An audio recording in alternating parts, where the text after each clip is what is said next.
most of us, from the time that we were 1 or 2 years old, our parents said to us, oh, if you don't want it, put it in the trash.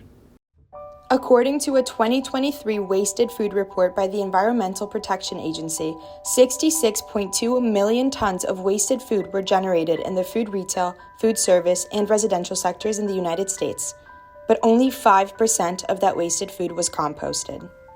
268 million tons of waste were generated in the U.S. as of 2017, with the average American producing 4.5 pounds of waste per day. 28% of this waste that was deposited in landfills can actually be composted. And if everyone in the United States were to compost, it would be equivalent to removing 7.8 million cars from the road. But it's not hopeless. It's actually far from it. Everything starts at the grassroots level, and if we all do our parts, no matter how small, we'll be one step closer to saving the environment. Here's what our local community is doing and how we can do our parts.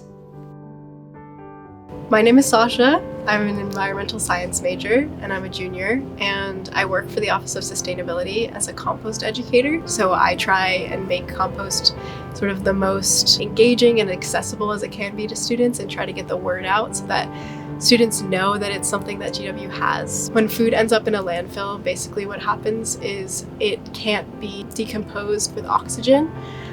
So it ends up creating methane, which is a very potent greenhouse gas, and a large portion of the total greenhouse gases in our atmosphere are actually from food waste. This is one of our tabletop compost bins. We give these out to students for free. I have one in my dorm. I put like a compost liner in it, and we'll give sort of like a starter kit to students.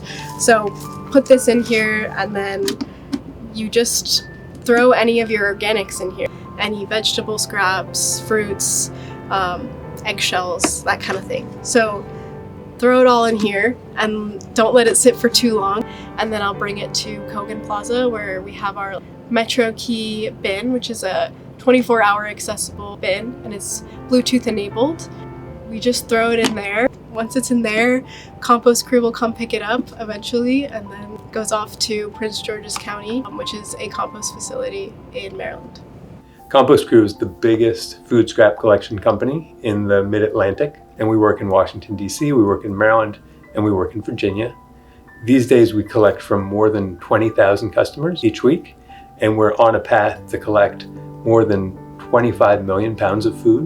When we take the food scraps and turn it into compost, it not only eliminates that production of methane, it creates a very healthy, nutrient-rich soil amendment that then farmers or gardeners or other people can use to put back in their gardens, on their farms, on their crops, or on landscaping projects, and return nutrients naturally to the soil, so you avoid using chemical fertilizers and things like that. Also helps with things like retaining water, so it holds more water in the soil, which prevents against runoff and things like that. Compost Crew has been working with GW for about 5 years, maybe a little bit more, and we collect several days a week from multiple locations on campus. We haul away thousands and thousands of pounds of food waste each week. What we need to do is encourage people to just spend a little bit more time thinking about how they dispose of different types of materials, and as much as possible avoid that just put it in the trash. Even our small university, it's really important that we use what we can to reduce our impact, because it's something that we can do, so it's really a decision that we have to make.